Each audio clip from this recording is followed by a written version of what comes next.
vous risquez tous d'être discrédité te man déjà awma yaakaar ci yéen man jàkkaarloo boobu wallahi bu ma ko ubbee di ko seetaan dinaa leen wax dëgg yenn saa yi ma zappe wala ma tombe bu ma ci tombee ak Pape Djibril Fall di wax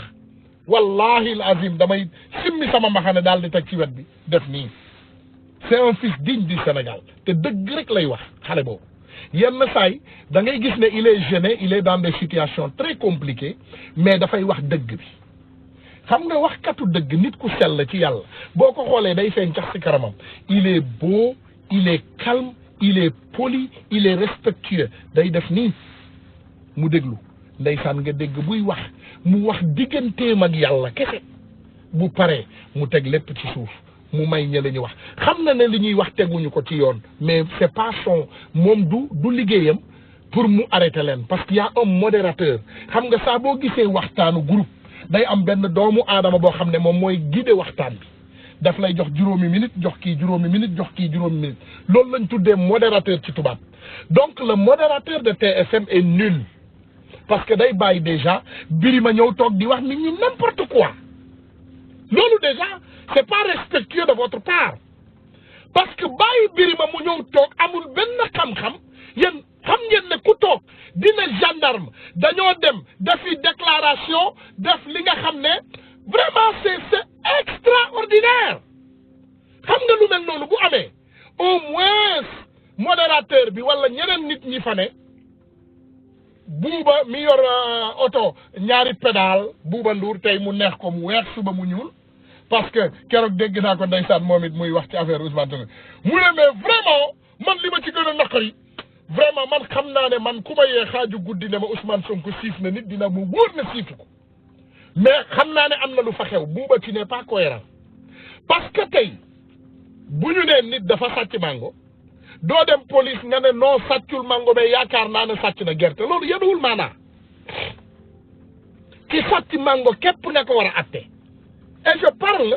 ci xam-xam lay wax parce que doomu aadama bu wér yow ñu ne la nit dafa siif nit nga ne non xam naa ne siif amu fa waaye am na lu fa xew mais li fa xew ñun intéressé wuñu ñun siif lañ ñu wax ñun dañu ne Ousmane Sonko dafa siif doomu jaambur maanaam tëddee ko par force ba pare génne ñaari fetal donc loolu du moment où nga exclure ko rek waxtaan bi is huis clos parce que yow doo yàlla yéen doo leen yonent pour juger doomu aadama xam nga tey bu doon dañuy juger rek ku cuccoom bi gën a dugg ci taatu jigéen gis nga Youssou Ndour tëddee na au moins téeméeri Youssou Ndour tëddee na au moins junni jigéen et je prends mes responsabilités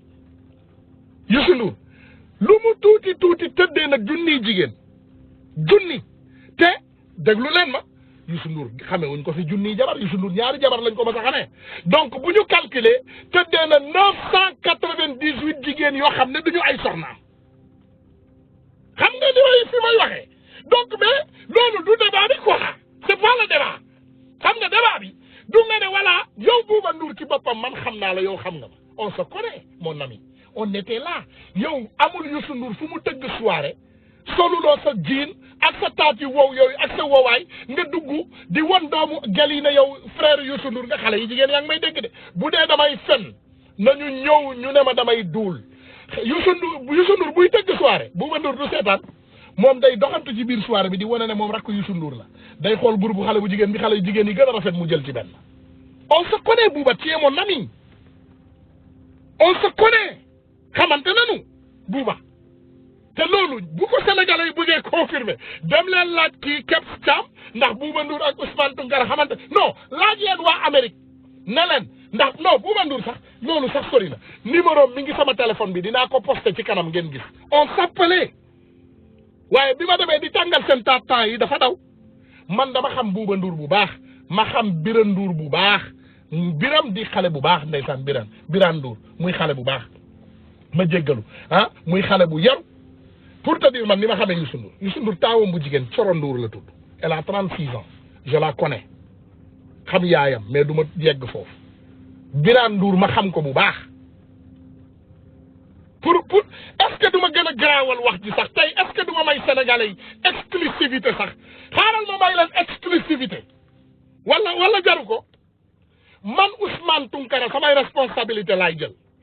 en 99 j'étais très jeune j'avais une vingtaine d'années man je sortais avec la fille de Youssou Ndour Thioro Ndour c'était ma copine au Sénégal xam nga loolu dara gënu koo leer donc loolu dafa leer te ay seede am nañ ci mën nañ koo confirmer donc man dama xam Youssou Ndour man Youssou Ndour du ku ma xamul c'est quelqu'un que j'ai conduit dans ma voiture ma taxaw ci pharmacie jëndal ko ay garab mu lok ko ay garabu drogue mu lok ko man Youssou Ndour dawal naa ko sama oto man maa leen wax lii donc bëgguma yegg ci li ma ko defal ak lu ma ko defal wala li ma seq ak moom bëgguma yegg foofu mais je vais vous dire que man dama xam famille bi Bouba Ndour mii wax tey naan voilà Ousmane Sonko il n'a pas violé voilà d'accord je suis vraiment d'accord il n'a pas violé mais il a fait quelque chose mais arrête il a fait quoi est-ce qu'il est accusé de faire quelque chose il est accusé de viol il est accusé de viol li may wax nii nag ci Thioro Ndour bëgguma ngeen jël ko noos ki parce que booba xawma sama jabar maa ngi sëy ak sama jabar en l'an 2001 laa sëy ak moom on a 20 ans de mariage l'an 2001 laa sëy donc bi may xam Thioro Ndour xamuma sama jabar donc pour muy leer bu leen yaakaar ne Ousmane yi ay defkatu ñaawteef lañ donc il faut arrêter non c'est pas privé du ma arrêter hein c'est pas privé rien n'est privé dans ce débat ce n'est plus privé du moment où ñoom ñu ngi jël doomu jaambur bu set wicc di ko bëgg a takkal ay ñaawteef ce n'est plus privé Ousmane Sonko doomu jaambur la dafa am yaay am baay te vraiment yaayam ak papaam bëgguñu koy wax ci seen doom lu ñaaw buñ ko waxee te di ko waxee ci télé Youssou Ndour dañ leen di tontu nee naa leen li ma am dafa bari wallahi al azim dinaa ko commencer génnee benn par benn dossier par benn dossier dinaa ko liññati ba mu leer man duma nëbbatu duma dellu ginnaaw duma yoxi duma arrêter duma rétrograder damay avancer te damay foncer te damay tamponner mur bi wax naa leen ko mu leer li ma wax nii ci Youssou Ndour xam naa lu ko raw ci Macky Sall dinaa yeggali nag Youssou Ndour ak Bouba Ndour balaa may ñëw ci Macky Sall Bouba Ndour yow da nga daan génn ay soirée ñun dude we out bi may mujjee wax sax c'était à la 34e muy soirée Youssou Ndour booba tu étais même marié avec Viviane yaa ngi am jabar Viviane ngay doxantu di xool ci xale yi ngay tebbi ci xale yi di ci dóor booba yaa ngi am Viviane tu nous emmerdes ngay ñëw voilà Ousmane Sonko non vraiment je suis d'accord qu'il n'a pas violé je suis d'accord il n'a pas violé mais am na lu xew mais c'est extraordinaire vous êtes nuls am na lu xew Sénégal dinañ ko lakk parce que am na lu xew donc yéen da ngeen di toog ngeen bàyyi ay nit di ñëw di fen ci seen ay plateau di fa wax ay ñaawteef di fa fen di fa duul ngeen ne voilà dinañu def lan mais arrêtez vous êtes mauvais yéen doo leen ay nit yu baax vous êtes mauvais yéen doo leen ay nit yu baax yéen ay nit yu bon ngeen yéen doo leen ay nit yu normal parce que Birima Ndiaye tey bu doon dans un état de droit tey ci suba la ko gendarmerie di convoquer immédiatement ne ko Birima vient nous répondre bu ñëwee ñu ne ko yow kan moo la wax lii nga wax parce que lii nga wax c'est grave c'est dans notre intégrité parce que Birima Ndiaye mi ngi ñëw discréditer lépp loo xam ne dina doon crédibilité Sénégal parce que tey nous on a des hommes de tenue gendarmerie nationale tey man bu ma déggee li Birima Ndiaye wax man ragal naa gendarmerie nationale sénégalaise moi j'ai peur de la gendarmerie nationale sénégalaise parce que gendarmerie nationale sénégalaise nit dafay ñëw mu ne diw tooñ na ma ñu ne ko non demal nga indil ma preuve te déglooguñ ko sax c'est extraordinaire léegi ñun suñu gendarmerie ay gynécologue lañu ñoom xale yu jigéen yi bu ñu ñëwee dañu leen di tëral ubbi seeni tànk xool ñu ne non kenn tëddeew la léegi demal nga indil ñu preuve demal mu tëddee la nga ñëwaat ça c'est extraordinaire ça c'est dangereux parce que bu ma comprendre bien Birima li muy wax mooy gendarmerie moo tax lii am ce crime là aujourd'hui ce que tous les Sénégalais souffrent aujourd'hui gendarmerie nationale moo ko orchestré te pourtant c'est faux parce que PV bi gendarmerie nationale moo ko génnee parce que dañu xam ne injustice mi ngi ciy waaj a dox ñun gendarmerie bu génneewuloon PV bi du ñu am dëgg bi gendarmerie parewul enquête am procureur dafa nangu enquête bi ci gendarmerie jox ko juge d'instruction boo xam ne Macky Sall daf ko neexal waa këram jox ko ay koppar yu doy fan ngeen mësee gis ci àdduna bi nit bu dëgër xol ak sa xol nu mu mënee dëgër juge bu ñu jox dossier papam gaañu papam dee tey ñu jox ko dossier lijjantiwul dëju papam newul sax may leen ma une semaine wala ñaari fan wala ñetti fan si saa si mu ne convoqué leen ma Ousmane Sonko non mais Sénégal neex na Sénégal c'est extraordinaire Sénégal dafa neex man musuma gis dëkk bu mel ni Sénégal donc ñun da ngay ñëw fekk juge baayam bi ko jur moo faatu génn àddina juge bi ñu jox ko dossier wu Ousmane Sonko li ma leer ba leer mooy juge bi liirul sax dossier bi xaarul sax ba liir ko ba pare biñ ko def d'accord Ousmane Sonko voilà indil leen ma ko il faut arrêter avec ça vous avez échoué votre point xaw ma ban point ngeen bëgg a leeral Sénégalais yi but vous avez échoué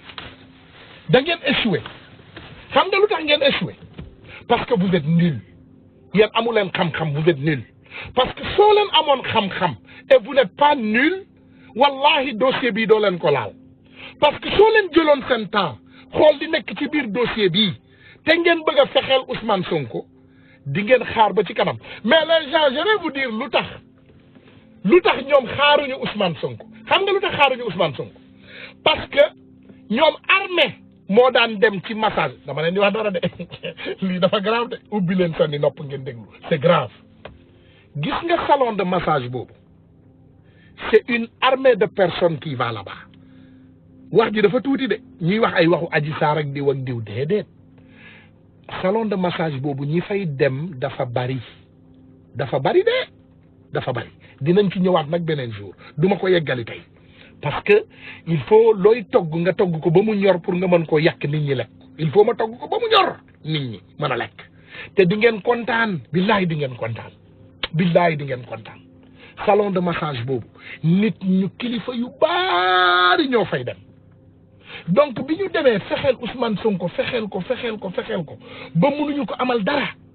parce que dafa woote nemmeeku tour xam nga nemmeeku tour moom bu ko wooyee mooy seen deal toj na parce que deal bi li koy toj mooy bu wootee nemmeeku tour dootul dem ci salon ba donc siif bi ñuy lijjanti du mënati am bi mu wootee nemmeeku tour dajale xaalis ñu xam ne waa ji à tout moment mën naa arrêter salon de massage bi rek ñu ne xaaral ñu attaqué bu leen fàtte Khalifa Sall kañ lañ ko jàppoon mooy bi mu wootee nemmeeku tour Khalifa Sall dafa nekkoon ci ay nemmeeku tour dem Sénégal yëpp bëgg ko man j'ai eu la chance de le connaître Ousmane Sonko awma chance xam ko teel mais Khalifa xamoon naa ko booba mu def nemmeeku tour Khalifa Sall Sénégal yëpp bëgg ko Khalifa était presque à la présidence Khalifa dara desewu ko woon pour ñu dem élection mu daan Macky nekk président de la République du Sénégal rek Macky Sall ubbi ay dossier woo ko te pourtant dossier yooyu mu ubbil Khalifa dossier yooyu yàgg na foofu maire bu fa jaar na ci dossier yooyu waaye daf ko ubbil Khalifa parce que bi mu xamee ne mënatul daan waa ji mu ne xaaral ma faagaagal ko Macky Sall is a dirty fighter moom la ñuy wax ci Amérique mooy mooy nit kuy xeex bu salte Macky Sall xeex bu salte lay xeex mooy nga ne nit kaa ñu box moom mu jël kaani xëpp ko ci say bët dootoo gis après mu lay dóoree ginnaaw boxe sax dafa am règlement karaté am règlement judo am règlement bépp bëri sax dafa am règlement il faut ngeen comprendre ne les Sénégalais sont éveillés xam nga nit ku yeewu moo gën a jafee xeexal ci àdduna bi Sénégalais yi dañu yeewu il ne se reste que même bu dee combat psychologique rek ñun gagné nañ leen ba pare parce que dugg nañu ci seen biir bopp yi on est rentré dans vos têtes we won this fight Ousmane Sonko tey APR ñoo ko wax dinaa leen tegal audio bi Ousmane Sonko 90% de la jeunesse sénégalaise gëm nañ ko ba pare 10% bi des ñoom ñëpp seen benn tànk mi ngi ci biir foofu ba pare donc parce que dañu gis seen bopp ci moom ñu gëm li muy wax parce que xam nga nit nañu wax nag Ousmane Sonko ëpp ñu xam-xam bu fi ñëwoon di wax ay waxu nasaxandang est-ce que Ousmane Sonko moo dàq Maître El Hadji Diouf wax Maître El Hadji Diouf moo dàq duul ci àdduna bi mais li muy wax yëpp ay duul la kenn du ko gëm El Hadji Diouf moo dàq wax ku dul Ousmane Sonko El Hadji Diouf moo la dàq wax mais lu tax El Hadji Diouf bu demee campagne ñetti nit lay am pourquoi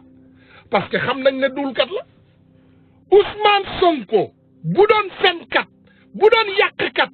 sénégalais yi ciblé nañ ko bu yàgg ñu ne ko noppil tu nous emmerdes maa la wax lii Ousmane Sonko bu doon fenkat bu doon nit bu dul wax dëgg parce que li muy wax daf koy wax xam nga Ousmane Sonko daf ñu ne pétrole mu ne gaz am na Gajaga société biñ ko jox Forteza la tudd xaritu Macky Sall la Houston Texas la dëkk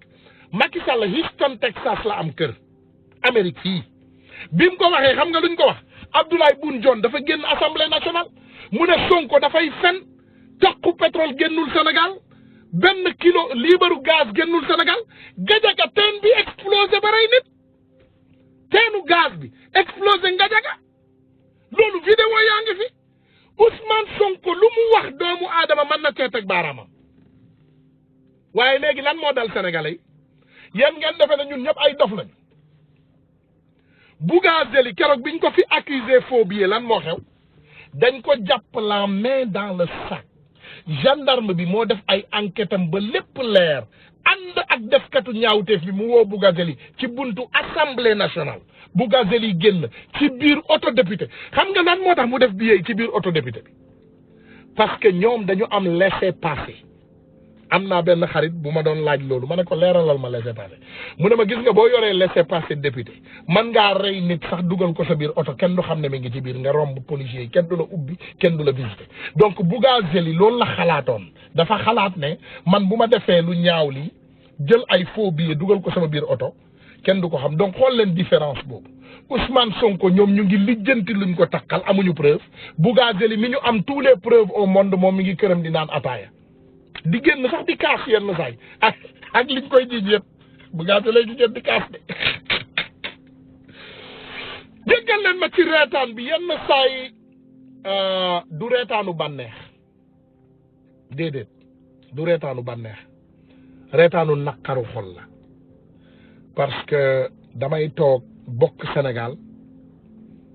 ànd ak yéen nag bokk ko ñun ñëpp ñoo ko bokk Sénégal man dong moomu ma ko yéen kenn ci yéen dong moomu ko ñun ñëpp ko bokk sama yaay ci la bokk sa yaay ci la bokk sama pap sa pap sama waa kër sa waa kër ñun ñëpp ñoo ko bokk